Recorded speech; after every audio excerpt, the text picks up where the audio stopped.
I am so glad you convinced me that the family car should be the Defender 110. It is so beautiful inside. It's so comfortable and it just feels indestructible. Yes, it really is. I've been waiting a long time for the new model to come out. The Defender 110, I'm telling you, it's my favorite car of all times. It's my third one. You know, I have stories of going off road. The guy managed the group. He was like, "What are you doing in this beautiful car?" I'm like, "I'm going off road." He's like, "Are you sure? Because you can use one of ours." And then they look like Mad Max cars. I'm like, no, we're going to do this. And he was shocked. Wow.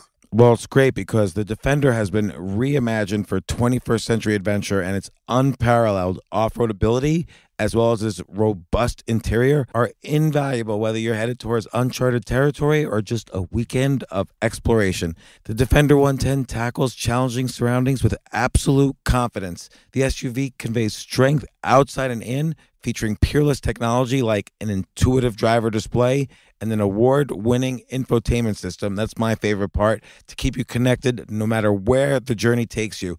Adventure is unique to everyone, and so is the Defender. Choose from the two-door Defender 90, the four-door Defender 110, or the larger Defender 130 with the ability to seat up to 8 passengers. You'll find uncompromising performance in all three. So pack up and go even further with the Defender 110. Learn more at LandRoverUSA.com/Defender. Capella University is rethinking higher education. With its game-changing FlexPath learning format, you can earn your degree on your schedule and fit your education seamlessly into your life. Imagine your future differently at capella.edu.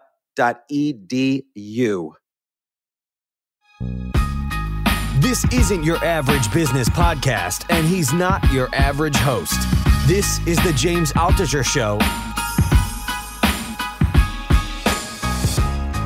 I cannot believe what happened this past week and a half. It kind of blew my mind, shocked me. It was, I don't want to say exhilarating, it was actually pretty stressful to have, I would say, 1 million people, shouting all sorts of things in the social media echo chamber.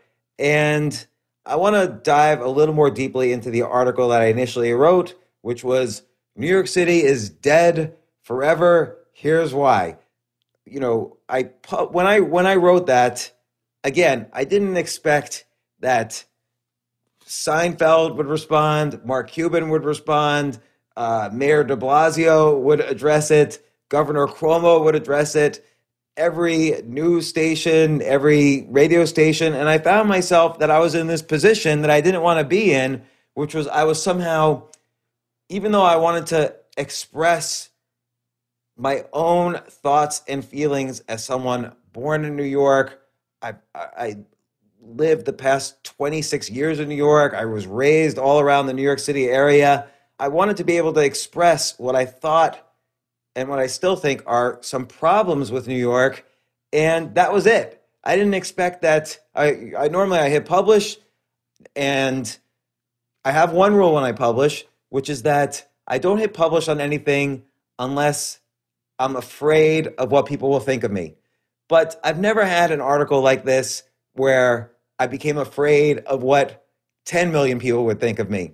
And I want to explore why I wrote the article, why I wrote the things I did, why it might have gone viral or struck such a chord with so many people from so many different backgrounds and places and so on.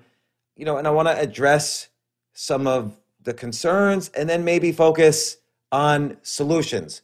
And I'll tell you, the thing that made me scared when I published this article was that normally when I write an article, I might present a problem and I might tell a story, like I tell my own story, and then I present solutions. I give kind of a ray of hope and optimism. And the thing that made me scared the moment I hit publish was that I realized I was not providing solutions, because this is a very difficult situation, what not only New York City's in, but the country's in, the world's in. It's a very unique and difficult situation.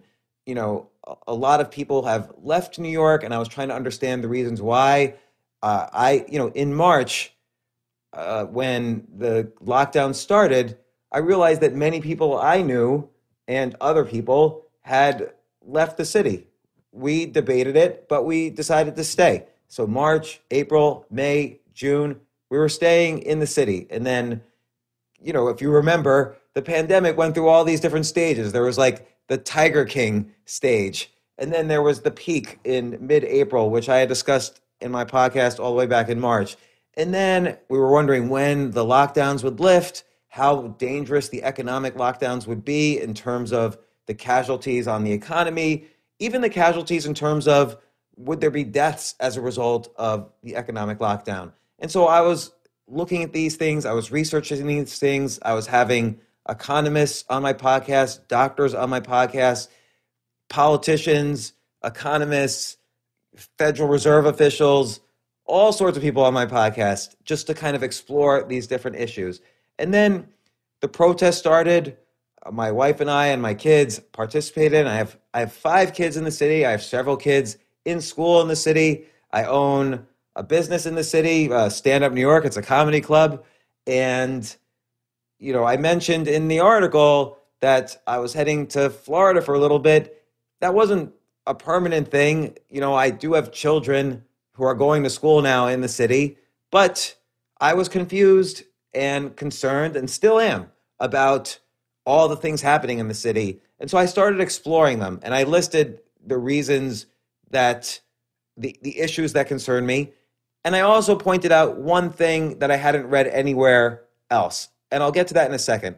But first, I want to address why the title, New York City is dead forever. Here's why.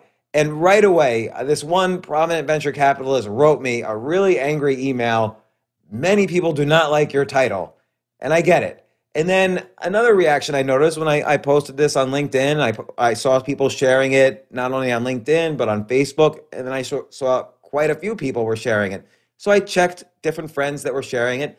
And the main comments that they were getting was, oh, this is really sad, because I share in the article my own history with New York. I was born in New York. I came, after school, after college and stuff, I came to New York City with nothing in the bank. And, I went broke repeatedly. Anybody who knows my writing knows I went broke repeatedly. And always New York was this magical kingdom I could return to, not because, I was an opportunist and I was going to just grab opportunity and then leave. I was in New York. I've owned places in New York. I built up. I went broke. I built up. I went broke. 9/11, I was living about 3 or 4 blocks from ground zero. I was at the World Trade Center earlier that morning, and I was walking home. The plane went overhead. I understand. I was there as downtown built up again out of literally rubble. 2008, when the financial crisis happened, I had the misfortune of living actually on the corner of Wall Street and Broad, right across from the New York Stock Exchange. Everybody was depressed all day long, every day. And not just depressed, people were worried about their livelihoods. And after 9/11, I was worried about my livelihood. After 2008, I saw everybody worried about their livelihoods. Nobody knew even if the country was going to survive, let alone the city. And I think a lot of those concerns are even escalated now. And I'll admit, if I saw an article in 9/11, right before 9/11 happened, I had my apartment up for sale because I was going broke and I was scared to death. If someone had written an article right then, right after 9/11, hey, buddy, New York City is dead forever. Ha, here's why.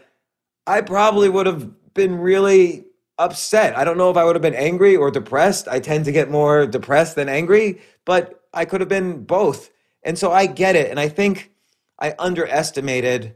I agree with everything I wrote. There are real problems. And it's not just me saying this. I only wrote, and I'll get to the problems in a second, but we're also going to get to solutions. I understand why people are upset when they saw the problems and they didn't see me address solutions. The problems all came from people I had spoken to, experts I had spoken to, sources that I referenced, data that I had observed. The one new thing I brought up, which I didn't see anyone bring up, was that there was the potential for remote work, i.e., the empty office buildings in Midtown, to last longer than people think. A lot of people think, and a lot of people were telling me all along, well, when we finally get X, then New York City will be back to normal. When we finally get a vaccine, when we finally get, or when coronavirus just disappears, when we finally get new leadership, whether it's mayor, governor, president, whatever, when X happens, everything's going to be back to normal, or New York City will be back stronger than ever. And I believed that.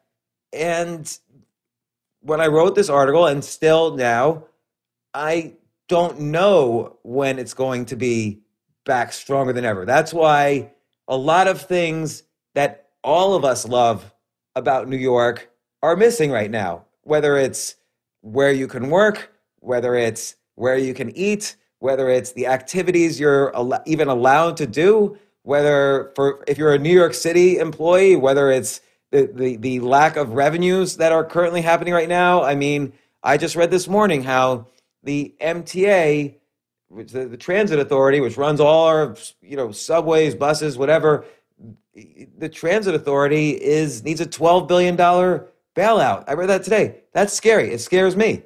And I get it that people were nervous when I bring up all these problems, and I'm sourcing everything, and then I even say the remote might never end, and New York City revenues are going to go down, deficits are going to go up. And then I didn't provide solutions. So why did I say dead? Why did I say forever? Because for me, many of the things that I personally enjoy and many other people enjoy about New York, including the ability to go there broke and with nothing and rise up from nothing and get work and start, making art or writing or starting businesses. A lot of these opportunities, acting on Broadway or engaging with subcultures that don't exist anywhere else except New York. That's why New York's so amazing. That's why New York City was so amazing to me from when I was a kid and from when I got there as an adult. I've spent my entire adult life there. Is all the amazing subcultures that I've been able to participate in that don't exist anywhere else in the U.S. We all were affected, including me, because we have this relationship with the city that is love-hate, but a lot more love than hate. And so maybe forever means forever. Maybe forever means 20 years, which seems to me like forever. Maybe forever seems like 10 years. But New York City right now has an 18% unemployment rate. For some people, forever might just be 2 months. How are they going to survive the next 2 months? 1 in 4 New Yorkers have not paid their rent since March. And they're going to owe that rent, or they're going to get evicted. So forever might just mean 2 months for them. They need New York City to come back now. Is it dead? Is it not dead? There's so much uncertainty. That was very scary. So again, my family and I, we were at the protests. And then we also saw when the protests after curfews, sometimes we'd see video footage of people trying to break into our building, after the curfews. That's neither here nor there. But with 5 kids, I decided, okay, towards the end of June, I was going to spend a little bit of time away. Again, though my entire life is based in New York, I won't address that again. For some reason, people were shouting on Twitter, oh, I don't need some guy from Iowa telling me about New York. Again, born in New York, whatever. But I do think that some dangerous things happened in the reaction to the article. And some of this was my fault. So I've already addressed the fact that I think I could have had a little bit more empathy towards people going through a very difficult time. I'm going to talk about solutions for all these things, but I understand why people got scared and maybe even angry. But also, I noticed some other disturbing things. One is maybe people were, in some cases, a little too gleeful that I said New York City was going to be dead forever. I got positive responses, too, that were maybe a little too positive.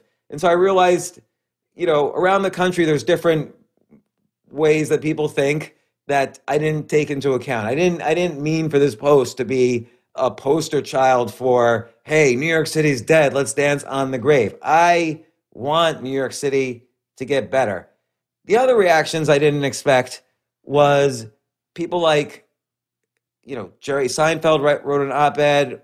He mentions me sort of quite a bit in the op-ed, but he also mentions some questions and some issues which I'm going to address. He raises some good points, and I don't want to only look at, I kind of wrote my article from a very logical, like, here are the facts sort of point, and here's my story. And I get it, like Jerry Seinfeld and a lot of other people looked at it from a very emotional point of view, which I totally understand. So I want to address that. And the other thing I didn't expect was people like Mark Cuban immediately responding. And I've known Mark Cuban for a long time, 20 years, and he's been on my podcast a bunch of times. So I didn't think anything of it. But then, on top of Seinfeld, there was DeBlasio held a press conference about it, and Governor Cuomo sent out an email to, I don't know, 1 million people about it.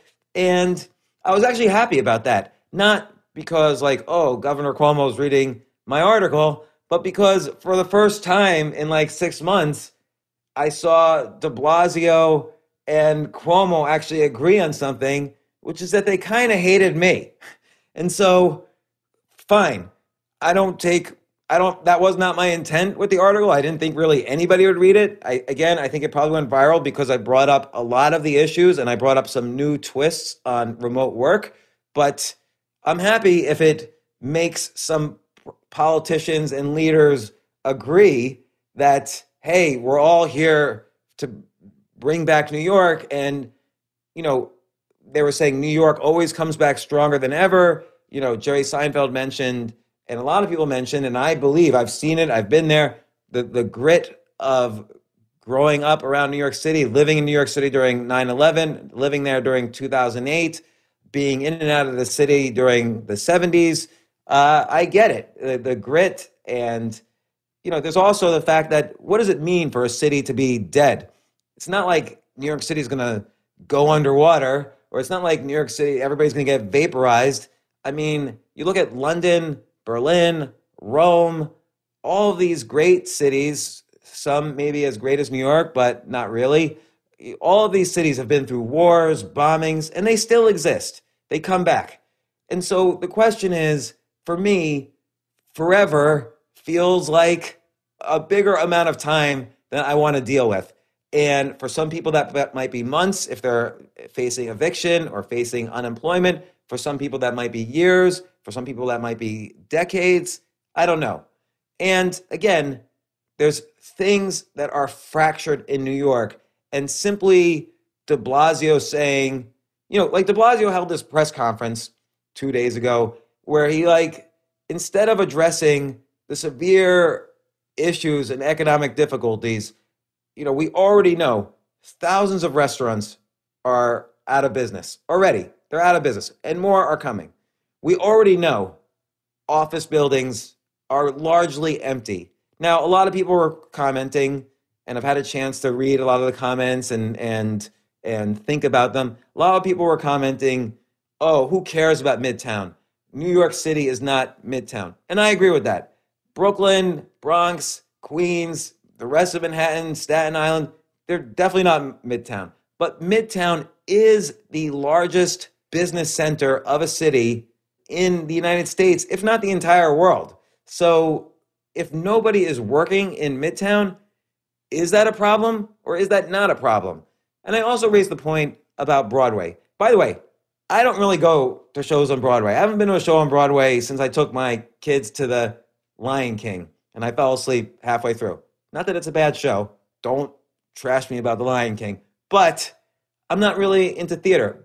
That said, I know tons of people who are not only actors and actresses who have worked all their lives, but the restaurants around Broadway and Midtown, the transit system that sends tourists there, the hotels around there. There's tens of millions of dollars of tourism revenue that are lost when Broadway's lost. There are people who devote their lives to theater who are doing nothing because Broadway's closed. There are restaurants that have no customers and stores that have no customers because Broadway, that whole area around, Broadway between 42nd and 57th Street, it's basically just closed for business, and it's not going to be open for, January, February, March. We have no clue. And part of the problem has been for me is, yes, I can handle uncertainty. We all can. New Yorkers are known for handling uncertainty, and we did a great job in 9/11, in 2008. I did notice, though, that, and many newspapers have reported on this, over 400,000 people left New York basically in March.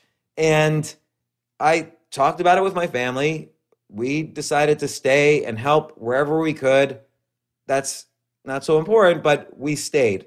And I saw what was going on, and I was able to think about it and think about what is the future here and how can we help. And, so I bring up all these problems. Again, restaurants closed, small businesses closed, which means employees go unemployed. People can't pay their rent. Once the eviction moratorium is over, what are people going to do? How are these 1 in 4 people who haven't paid rent since March, how are they going to pay? Are the 400,000 people who left, are they going to come back? Are the 13,000 vacancies, I mentioned CNBC mentioned about a week or so ago, there's 13,117 vacancies. I happen to know that number is wrong. The number is actually higher because many buildings don't report all their vacancies because they don't want people to think that everybody's abandoned ship on their buildings. Like the people who own these buildings are in danger of going bankrupt, like many people are in the city. Now, why is Midtown an issue? Why is the remote work an issue? In 2008, everybody came back. In 9/11, everybody came back. I stayed, I came back. Now, there's one thing that's different. So in 2008, the average bandwidth that people had was about 2.5 megabits per second. I'm uploading this at about 40 or 50 megabits per second. We can all now work remote. And I appreciate it. A lot of people have told me not everyone likes to work remote. I agree. Human contact's important. People love to exchange ideas face to face. People love to see other people. People love to go out. People love to go out to bars and restaurants, and they love to go and see the people that they work with. Some of the people love that. So, and Jerry Seinfeld brought up this problem. And in his op-ed about my article, he said that everybody hates remote. The problem is, I wish that were true, but it's not true. So IBM, many companies have done studies on this, but I'll mention one study. IBM did a study. They interviewed about 20,000 people, and a little more than half actually loved being remote and not having to go into the office.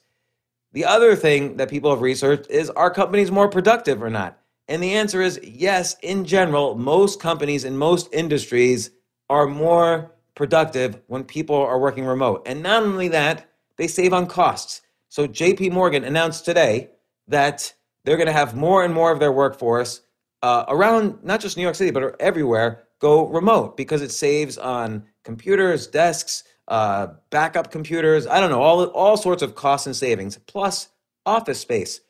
So what happens when people stay remote? Let's say some companies, some percentage of companies that we don't expect, 10%, 20%, 80%, we're still learning, but there's going to be some percentage of companies that are simply not going to fully come back to work. They're afraid of the liabilities of the coronavirus. The productivity is fine. They realize they can cut costs by eliminating floors in buildings.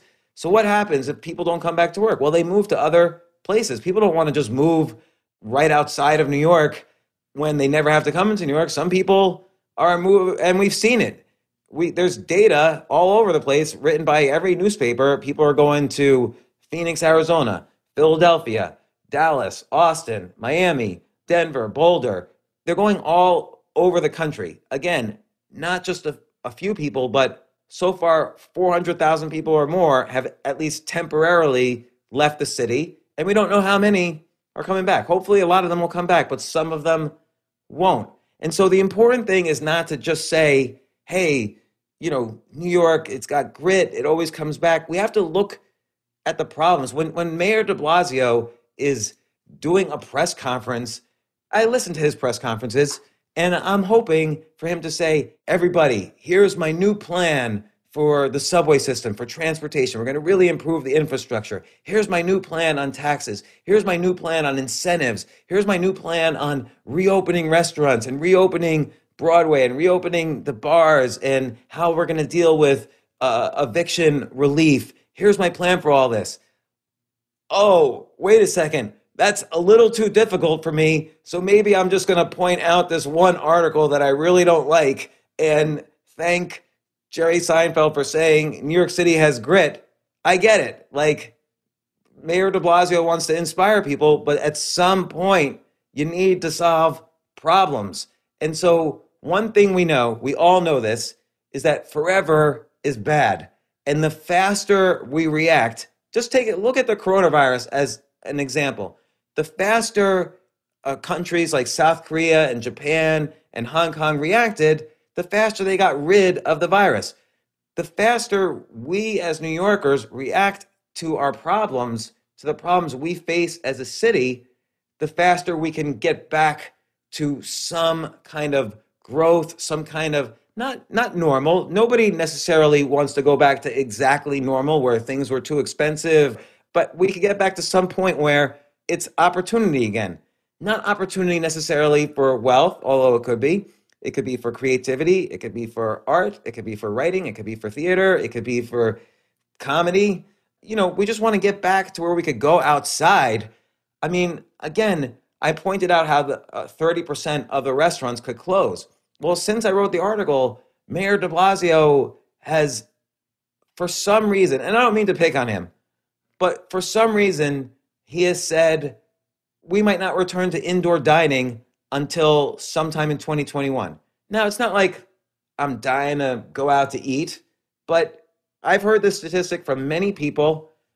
Between 90 to 95% of the restaurants in New York City are going to go out of business if they have to survive November and December without any customers. They're not going to be able to have customers. So what does that mean? It means all the employees, hundreds of thousands of employees, will be unemployed who work at those restaurants. It means the owners will go bankrupt. But I should tell you, there are many more employees than there are owners of restaurants. Now, Mayor DeBlasio said, the wealthy people could eat indoors instead of going out to eat. That's fine. I guess they could do that. But you still are affecting what makes New York City so great is that people could come here, people who are artists, who are experts at what they do, they could put their stake in the ground and they can make it here. If they can make it here, they can make it anywhere. That's New York City. And so if you kind of force people to just an entire industry that is a big reason tourists come here, is a big reason people go out at night. If you force an entire industry like the restaurant industry to go out of business, that's disturbing to me. That is a problem that needs to be addressed by words other than grit. It needs to be addressed directly to Mayor DeBlasio. I don't even know if Governor Cuomo has control or say over that. But again, now that I realize my article has been read by these guys, that Jerry Seinfeld has read it, that millions of others have read it or thought about it or looked at it or heard about it, maybe it's time we can look at these problems and address them.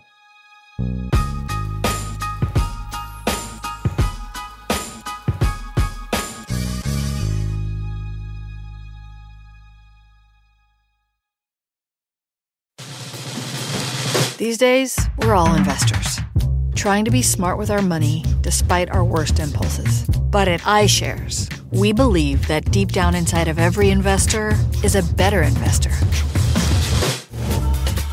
One that's just waiting to be let out. Explore iShares ETFs and insights and let your best investor out. Visit iShares.com for more information. You know what I love about fantasy sports is that even though I'm not going to be a great basketball player or a baseball player or a football player or whatever, I feel like I get to participate and make decisions and use my knowledge of these different leagues or these different sports to compete. So it's like I can pick my team or I can pick my favorite players and I could use my knowledge to make predictions and maybe even make money. So with the basketball season here, you can now pick combo projections across football and basketball from the Specials League on Prize Picks. This is a league created specifically for combo projections that include two or more players from different sports or leagues. Want to play alongside some of Prize Picks' favorite players like rapper Meek Mill and comedian Andrew Schultz, who's also been a guest on this podcast, and I've been a guest on his? You can now find community plays under the promos tab of the app to view entries for some of the biggest names in the Prize Picks community each week. Look, Prize Picks even offers a reboot policy so that your entries stay in play even if one of your players gets injured. For football and basketball games, if you have a player who exits the game in the first half and does not return in the second, that player is rebooted.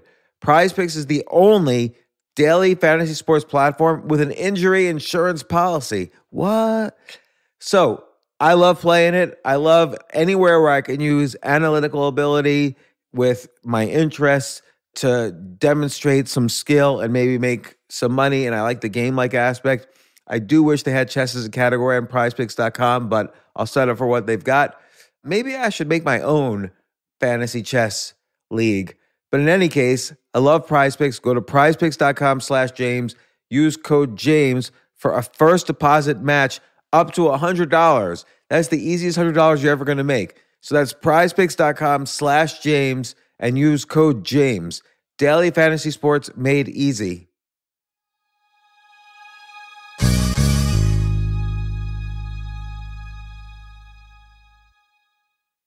The future of learning is definitely online. Like, it's such BS that you have to spend $200,000 or take $200,000 in loans and go to some fancy school when it's useless. It doesn't guarantee you a job.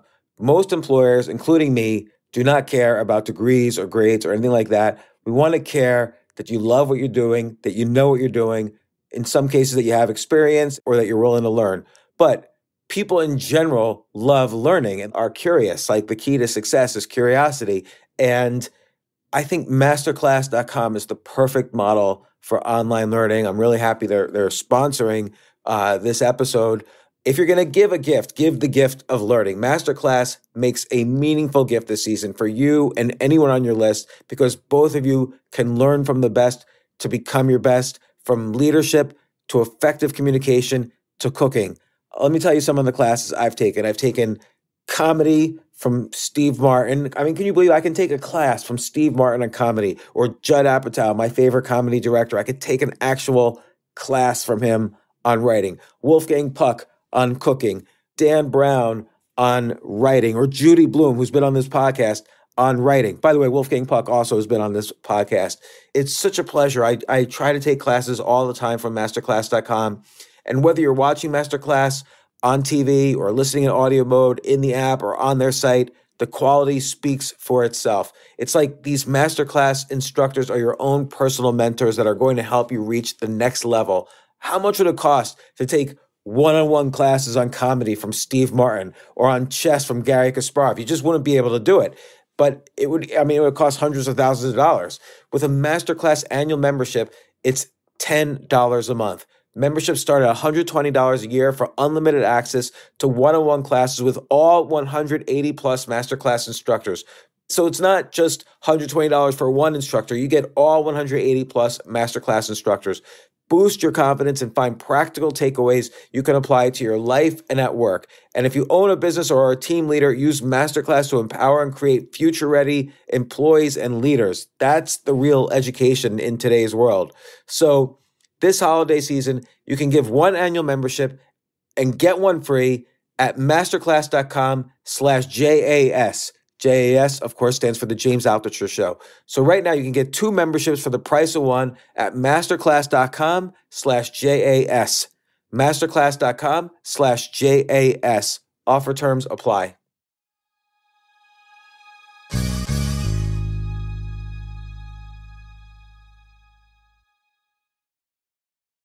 So what's the difficulty with all of this?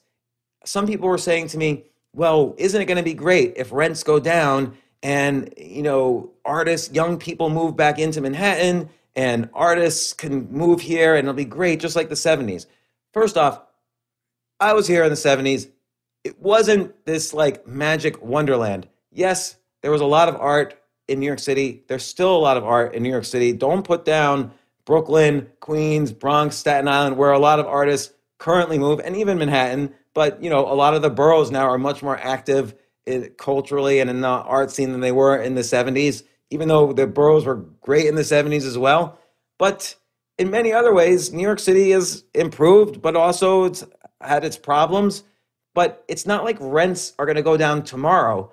What has to happen for rents to go down, and this is what people haven't really been understanding, is that every landlord has to go bankrupt. They're not just going to lower rents to below their mortgage prices. Let's say you bought an apartment in the past 10 years, you're paying a pretty high mortgage is my assumption. I rent, but people who own apartments, they can't reduce the rent lower than mortgage for a lot of reasons. They don't want to have another eviction moratorium and then they're stuck getting rent less than they're paying in mortgage. That's one of the problems. There's like 10 problems. So you have to have a wave of bankruptcies and litigation that could take decade or decades to get over before you really start seeing rents go down. When billionaires are tweeting and saying, oh, I'm going to invest in New York City real estate, they're not talking about tomorrow. They're talking about a decade from now after the first wave of bankruptcies. They're talking about when everybody is just miserable and driven out of New York so that there's more vacancies than can possibly imagine. And then finally, there's going to be decent value. These billionaires are not buying real estate or restaurants in New York City today. I can guarantee you. Now, maybe they should, but they're not. And I'll get to that in a second.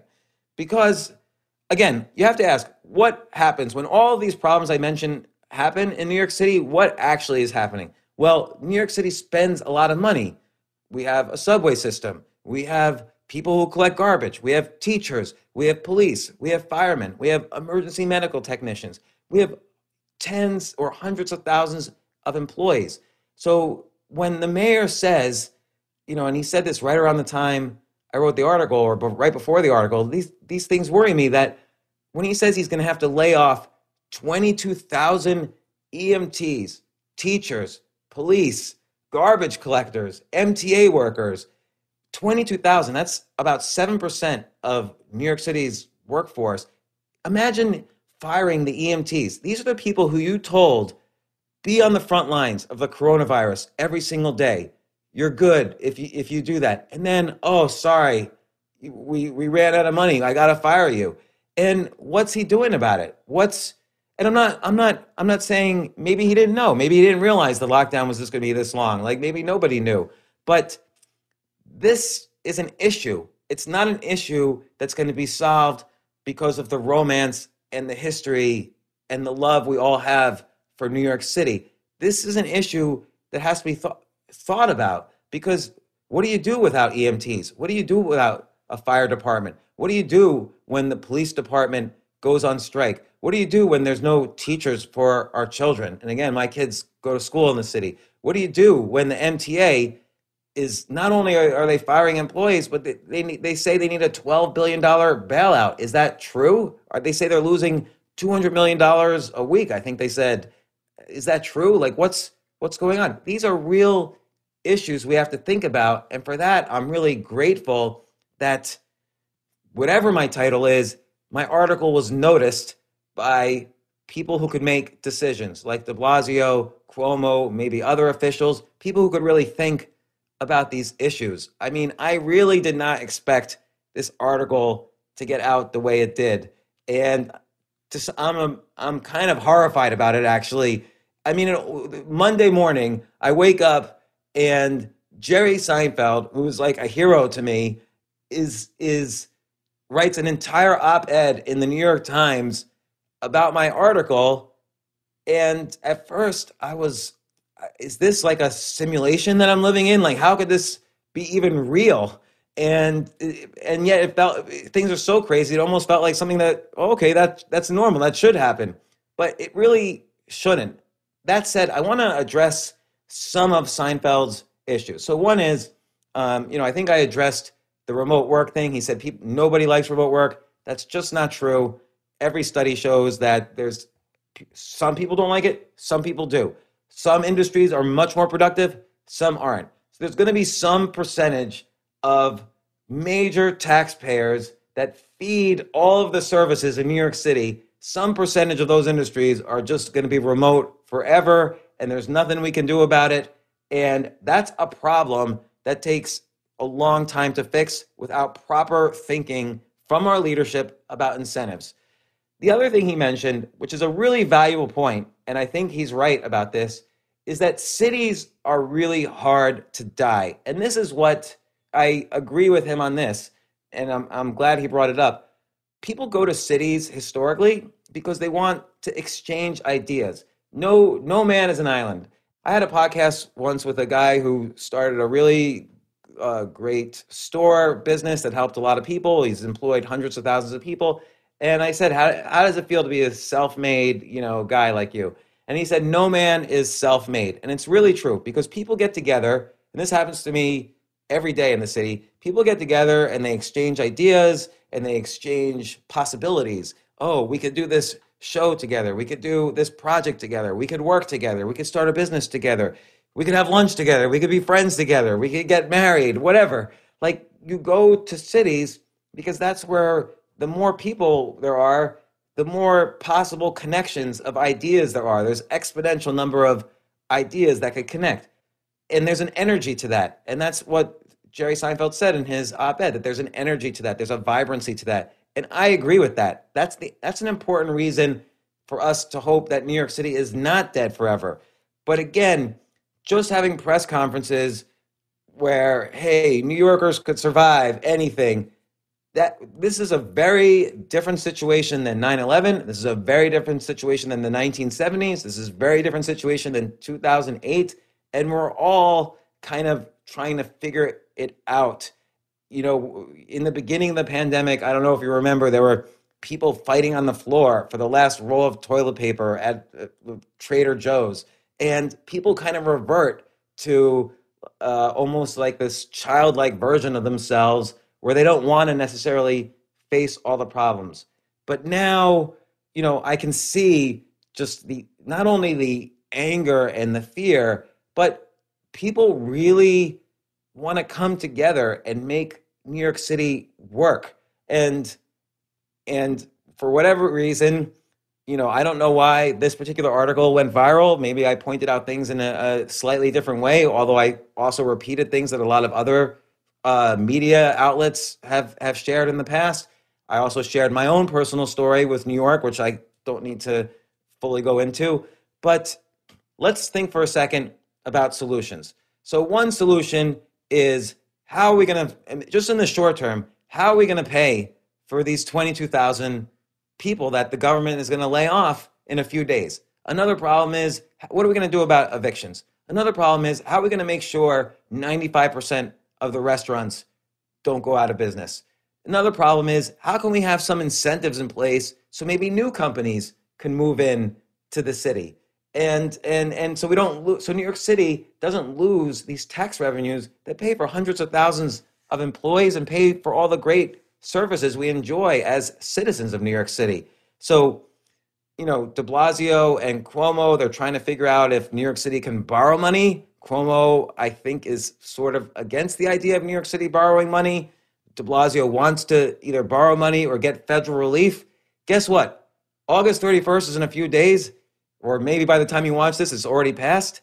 I doubt that he's going to have federal relief. It seems like the federal government, the Congress, is on vacation right now, so no federal relief is coming to New York City.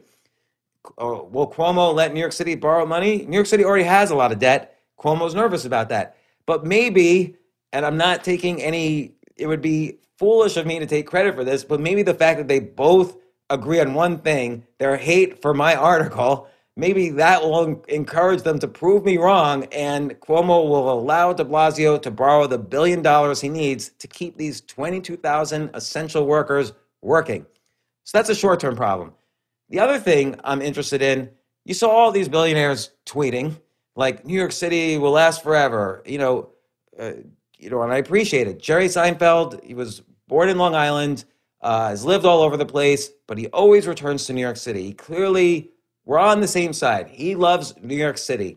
So other people would love an opportunity to invest in a vibrant, growing, exciting New York City.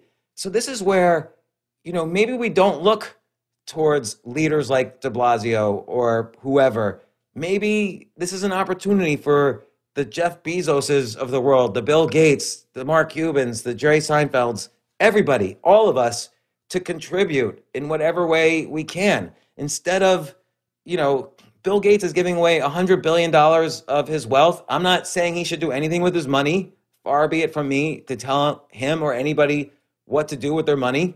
But maybe some people can come in, and if they love New York so much and they have the resources to help, I'll have a list of GoFundMes for restaurants and employees who are being furloughed, who people could help out. And I've been trying to do my best, but certainly these people could do a lot more than me.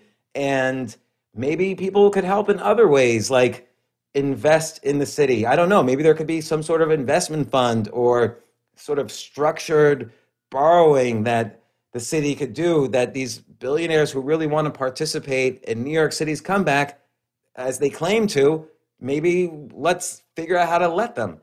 So a lot of these solutions are hard. New York City owns a lot of things, for instance. Maybe some assets that New York City owns, they can sell to raise money. I could list all those assets, but every asset I list will be painful to hear about. We don't want New York City to sell some of these things, whether it's hospitals or gardens or I don't know what, but New York City has to raise money somehow. And restaurants have to go back to work. There has to be incentives in place for tourists to come back to New York City. So maybe there's, if billionaires or companies like Disney, Disney owns all of 42nd Street. Disney, maybe when people land in the airport or land in a bus in Port Authority, as soon as they step foot on New York City soil, they get a $100 coupon for restaurants or theater or other tourist attractions. Tourism generates tens of millions of dollars for New York City. It doesn't just generate money for, the richest person in New York City. It generates money to afford the teachers, the police, the fire, the EMTs. It generates money for the bodegas and the employees of Dunkin' Donuts and the employees and actors of Broadway and the hotel employees. So we have to be creative now about what these solutions are. I'm happy to talk to anybody more about this. My email is Altucher, just my last name, @gmail.com. Send me a message and I'll compile solutions, or let's all figure out how to engage de Blasio in real solutions instead of just these mindless press conferences. Like, why does he want to shut down 95% of the restaurants? People devote their lives from, building these great places, that not just expensive restaurants, but the local mom and pop diners that we all love in every single borough. You can't have restaurants survive a winter without indoor dining. De Blasio, what are you doing with that? And that leads again to, it has ramifications on the hotel business, the transit lines, the subways, the buses, the trains. It has ramifications on everybody who goes into an office. It has ramifications on the museums, the libraries, anything in New York City. So all of these things are connected. It's not like everybody leaves, rents go down, artists move in, and it's a utopia. That is impossible. That does not happen, and that is not what it means by grit. So we have to look at these problems seriously. I get it, though. If I had seen this article after 9/11, when my building was damaged. And of course, it was so horrible, the events then. And of course, after 2008 as well, I would have been freaking out if someone had written this article. So I get it. And I knew I was hitting publish because I knew I was afraid of what people would think of me because I didn't have solutions. Now I'm trying to come up with solutions. Now we can all try to come up with solutions. Let's get our leaders working, but let's maybe be more creative about the community coming together. I haven't really seen much of that, particularly when I saw video after video of looting, and I saw 400,000 people leave at the very beginning of the pandemic for wherever. I don't judge, but they left. Let's focus on solutions and not just yelling at each other. Let's have a little bit more empathy for all of the people affected by all of these many issues. Thank you for reading the article. Jerry Seinfeld, thank you for reading my article and responding to it. You're my hero, and I don't know if you're my hero right now anymore, but I appreciate your response. DeBlasio, thank you also for reading it. Governor Cuomo, thank you for reading it. Mark Cuban, all these people, you read it. Let's now focus on solutions. The problems are real. Let's focus on solutions, because the faster we do that, the faster forever ends. Thanks.